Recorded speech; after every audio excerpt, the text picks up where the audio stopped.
آیت نمبر 38 سورہ دخان پارہ نمبر 25۔ آیت نمبر 38 پارہ نمبر 25 سورہ دخان۔ اعوذ باللہ من الشیطان الرجیم، بسم اللہ الرحمن الرحیم۔ وما خلقنا السماوات والارض وما بینہما لاعبین وما خلقناہما الا بالحق ولکن اکثرہم لا یعلمون۔ صدق اللہ العظیم۔ آج کے درس میں جو پہلی آیت مبارکہ ہے، اس میں رب ذوالجلال ارشاد فرماتے ہیں کہ ہم نے یہ جو آسمان اور زمین ہے اسے محض کھیل تماشا کے لیے نہیں بنایا، بے فائدہ نہیں بنایا، بلکہ ہم نے اس کو اظہار حق کے لیے بنایا ہے، تاکہ دنیا والے اس بات سے بالکل باخبر ہو جائیں کہ جو اللہ اتنے بڑے بڑے آسمان اور اتنی بڑی زمینیں بنا سکتا ہے اور اللہ تعالیٰ ان کے نظام کو چلا سکتا ہے، تو وہ کل قیامت والے دن انسانوں کو دوبارہ زندہ کر کے احتساب بھی کر سکتا ہے۔ اور اللہ تبارک و تعالی ہر چیز پہ قادر ہے، کیونکہ اللہ تعالیٰ نے دوسرے مقام پر ارشاد فرمایا اولیس الذی خلق السماوات والارض وما بینہما بقادر علی ان یخلق مثلہم، کیا نہیں ہے وہ ذات جس نے آسمانوں اور زمینوں کو پیدا کیا اور اس کے درمیان کو پیدا کیا، قادر اس بات پر کہ وہ ان کی مثل پیدا کرے؟ بھلا کیوں نہیں، وہ تو قادر ہے۔ کیوں؟ وہو الخلاق العلیم، وہ بہت زیادہ پیدا کرنے والا، بنانے والا، جاننے والا ہے، وہ قادر ہے ہر چیز پر۔ جو اللہ تعالیٰ یہ نظام چلا سکتا ہے وہ دوبارہ بھی پیدا کر سکتا ہے انسانوں کو، اس لیے یہ اللہ تبارک و تعالیٰ کی قدرت کی نشانی ہے اور دوبارہ قیامت پہ دلیل ہے۔ وما خلقنا السماوات والارض، اور نہیں پیدا کیا ہم نے آسمانوں کو اور زمینوں کو، وما بینہما، اور اس کو جو ان دونوں کے درمیان ہے۔ یہ درمیان سے مراد سارا نظام ہے، جو سورج، چاند، ستارے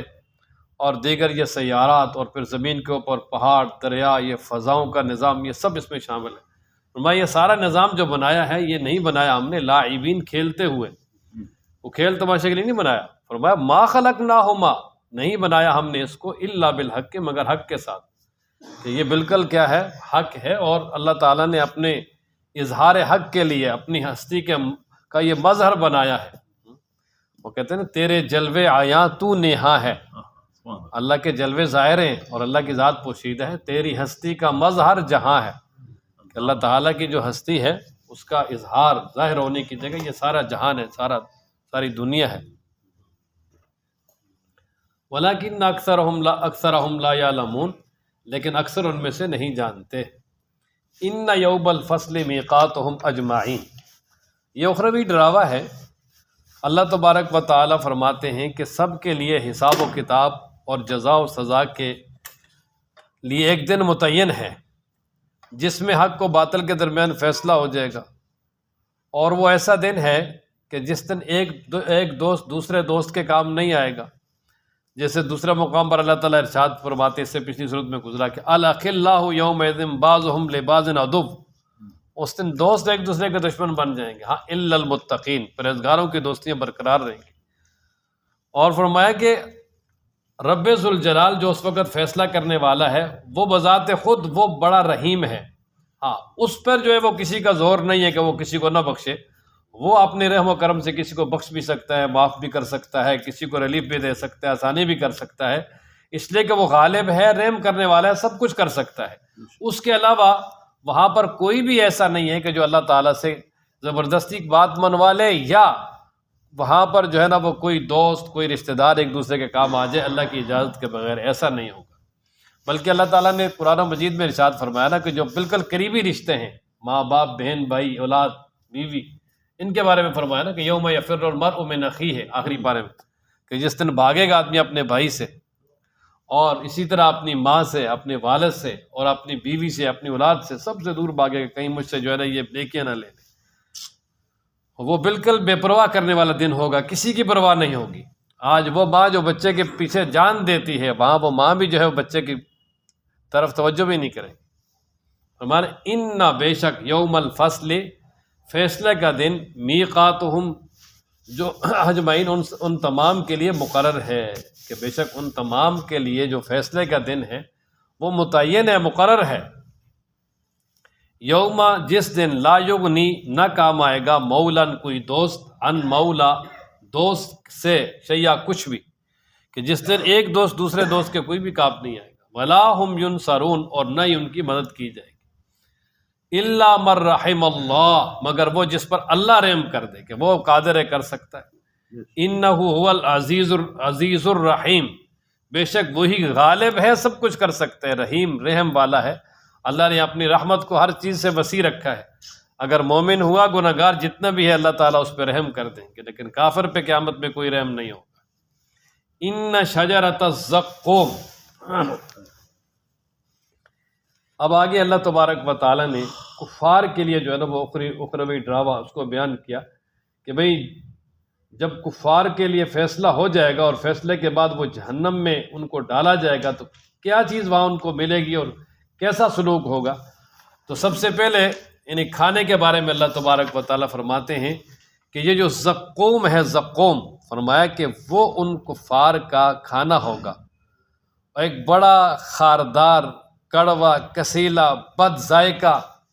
اور انتہائی بد شکل درخت ہے جو کہ جہنم کے اندر ہوگا۔ اللہ تبارک و تعالیٰ سورہ صافات کی آیت نمبر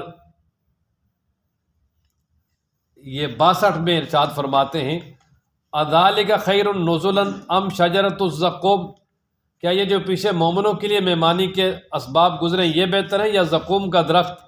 انا جعلناها فتنۃ للظالمین، کہ ہم نے اس کو ظالموں کے لیے آزمائش بنایا۔ انها شجرۃ تخرج فی اصل الجحیم، جو جہنم کی جڑ میں اگے گا، طلعها کأنہ رؤوس الشیاطین، اس کے خوشے ایسے جیسے شیطانوں کے سر ہوں، بد شکل۔ فإنہم لآکلون منها فمالئون منها البطون، وہ اس کو کھائیں گے اور اس سے پیٹ بھریں گے، شدید کڑوا اور بہت بد ذائقہ، بدبودار، قریب ہاتھ کرنے کو جانے کو جی نہیں کرے گا، لیکن جہنمیوں کو وہاں اس کو کھلایا جائے گا۔ اور فرمایا جو گناہ گار ہیں وہ ان کا کھانا ہوگا کل محل، اور گرم اتنا ہوگا جس طرح پگھلا ہوا تانبا ہے، اور یغلی فی البطون، جب وہ پیٹ میں پہنچے گا تو ایسے جوش مارے گا جس طرح کے تانبے کو پگھلایا جائے تو وہ جوش مارتا ہے، اللہ، گرم پانی کی طرح وہ یعنی ابلے گا اس طرح، اور پھر اس سے اس کو اور زیادہ تکلیف ہوگی۔ فرمایا نا، انا، بے شک، شجرۃ الزقوم، زقوم کا درخت، طعام الاثیم، گناہ گاروں کا کھانا ہے، کل محل، تلچھٹ کی طرح یا پگھلے ہوئے تانبے کی طرح، یغلی فی البطون، جو جوش مارے گا پیٹوں میں، پیٹ میں جا کر ابالا، ان اس کو ابالا آئے گا، جوش مارے گا، کا غلی الحمیم، جس طرح کے پھولتا ہوا ابلتا ہوا پانی جوش مارتا ہے۔ اور اللہ کی طرف سے کہا جائے گا، خذوہ، پکڑو اس کو، فاعتلوہ، اور اس کو دھکیلتے ہوئے گھسیٹتے ہوئے لے جاؤ، الی سواء الجحیم، جہنم کے درمیان تک، کہ جب وہ زقوم کھلانے کے لیے سائڈ پہ لایا جائے گا، وہ اس کو کھلا کے پھر اس کو کھا جائے گا فرشتوں سے، کہ گھسیٹ کر اس کو جہنم کے وسط میں جا کے اس کی جو قید خانہ عذاب والی جگہ ہے وہاں اس کو چھوڑ دو، جس طرح کے قیدیوں کے ساتھ سلوک کیا جاتا ہے۔ اور پھر فرمایا اللہ کی طرف سے کہا جائے گا فرشتوں سے کہ ثم صبو، پھر انڈھیلو، فوق راسی، اس کے سر کے اوپر سے، من عذاب الحمیم، کھولتا ہوا عذاب، ابلتا ہوا عذاب، یعنی پھر اللہ تعالیٰ کی طرف سے کہا جائے گا کہ ان کے سروں پر سے ابلتا ہوا پانی جو اس کو ڈالا جائے، اور پھر ان کے اوپر پانی ڈالا جائے گا، اس سے مزید تکلیف میں اضافہ ہوگا۔ اور جب تکلیف بڑھے گی تو کیا کہا جائے گا؟ ذوق، اللہ فرمائے کہ چکھ یہ عذاب کا مزہ، ذوق امر کا صیغہ ہے، ذاق یذوق ذوقا، اس کا معنی کیا ہے؟ ذوق کا معنی کہ چکھنا، چکھنا، اور اللہ فرماتے ہیں، اللہ فرمائیں گے کہ ذوق، چکھیے اس عذاب کا مزہ، کیوں؟ انکا، بے شک تو، انت تھا، العزیز الکریم، دنیا میں غالب بھی تھا اور بڑا باعزت تھا،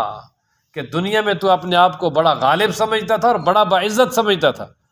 اور تیرے چونچلے اور نخرے ختم نہیں ہوتے تھے، اگر تیرے پاس میرا پیغام گیا تو تکبر کر کے اس کو ٹھکرا دیا تھا اور اس کو نہیں مانا تھا، دنیا میں تیری ناک اور تکبر جو ہے وہ اس کے درمیان آڑے آ گیا تھا۔ اور پھر اس سے کہا جائے گا، ان ھذا،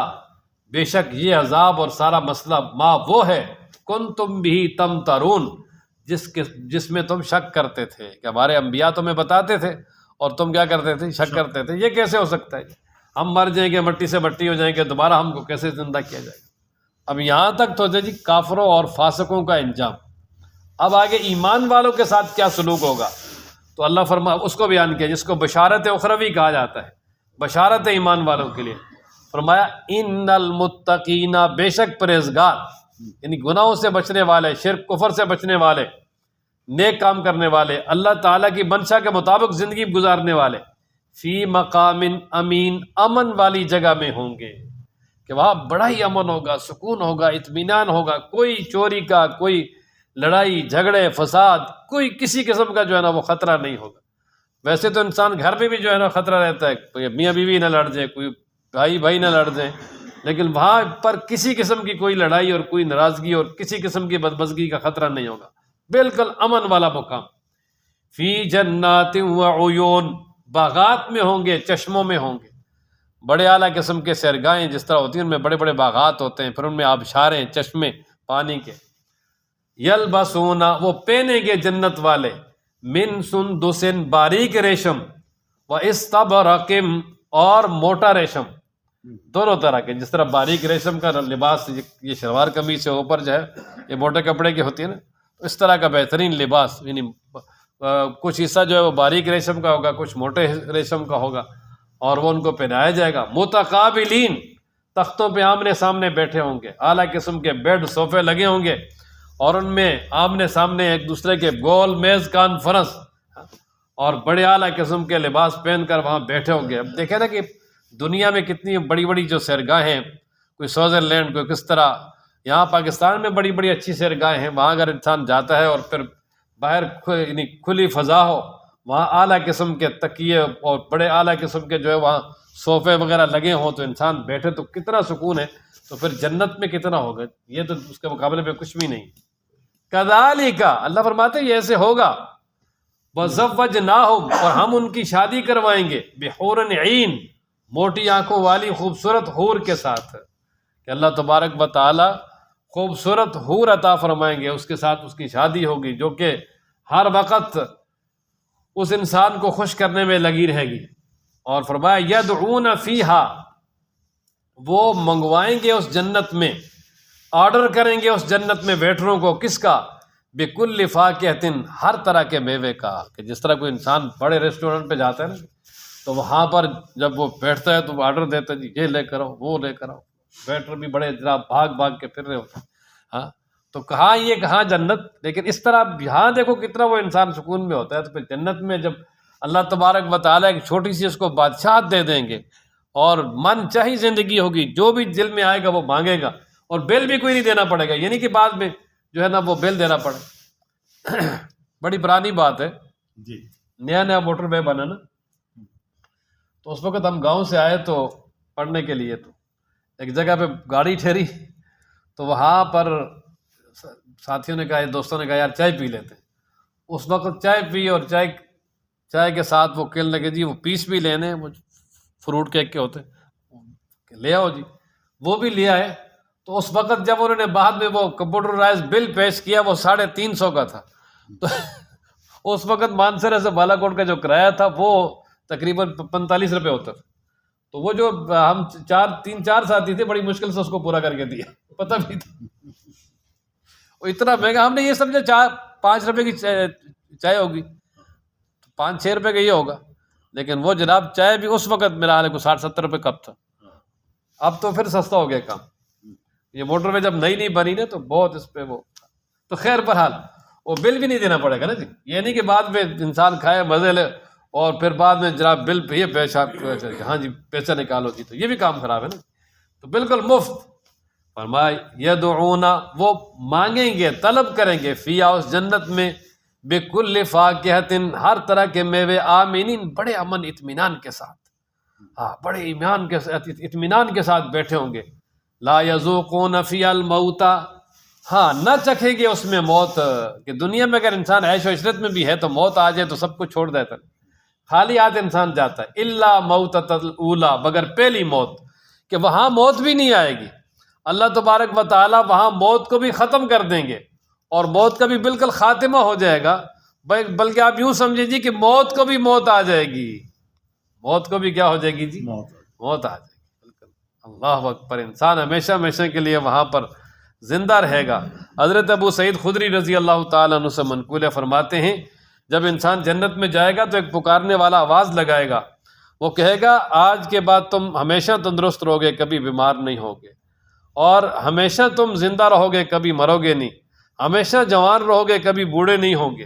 اور تم ہمیشہ جو ہے نا وہ چین کے ساتھ رہو گے، کبھی پریشان نہیں ہوگے۔ اس طرح کا جنت میں وہاں اعلان ہوگا۔ یہ مسلم کی روایت ہے۔ تو گویا کہ ہمیشہ کی زندگی ہوگی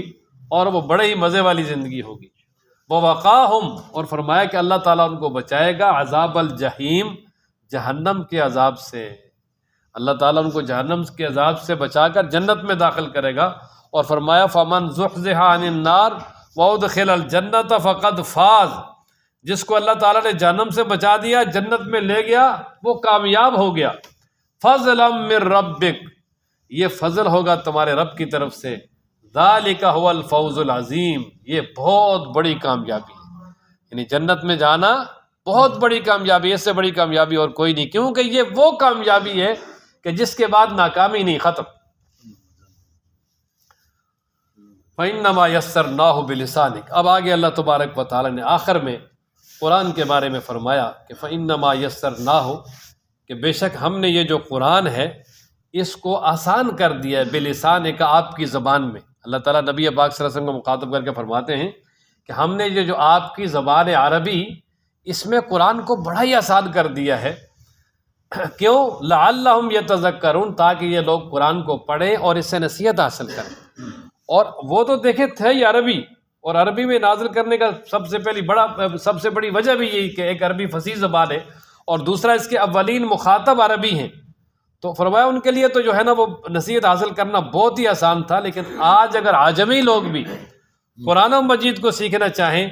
اور قرآن مجید سے استفادہ حاصل کریں تو یہ کبھی بھی نہیں ہو سکتا کہ قرآن فائدہ نہ دے۔ آج دیکھیں